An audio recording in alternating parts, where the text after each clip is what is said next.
A me no, a mio figlio sì. A suo figlio hanno puntato la pistola. Sì, sì, perché volevano i soldi, ecco, e basta. Cioè, dopo quando hanno preso i soldi sono andati via, no?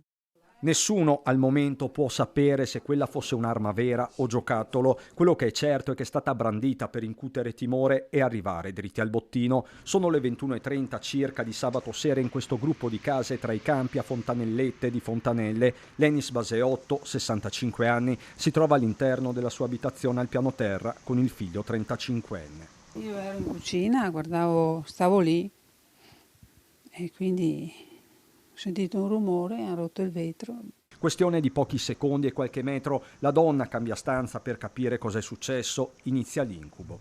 Loro stavano entrando da questa finestra, io li ho trovati in camera da letto, tutti e tre. Erano travisati come? Sì, sì, erano travisati, avevano il passamontagna, i guanti, scarpe da ginnastica, pantaloni scuri, anche tutte da mimetica, insomma, ecco.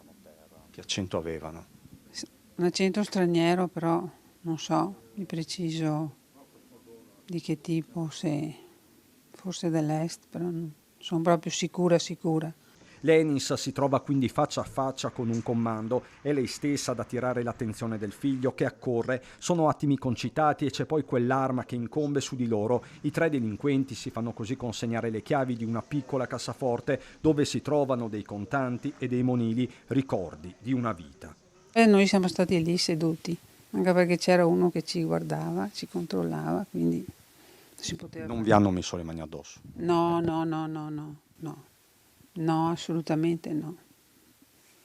No, no, ci hanno detto star tranquilli, tranquilli e basta, basta, non c'era niente. Ma come si fa a star tranquilli in questi Eh, si cerca, bisogna, perché d'altra parte cos'è che fai? Niente, non puoi fare niente. Il bottino alla fine ammonta a circa 2000 euro con la banda che si dà alla fuga a piedi. Non è escluso che ci fossero altri complici ad attenderli. Sul caso stanno indagando i carabinieri di Fontanelle con il nucleo operativo della compagnia di Conegliano, ma per la signora Lenis la speranza è soltanto una.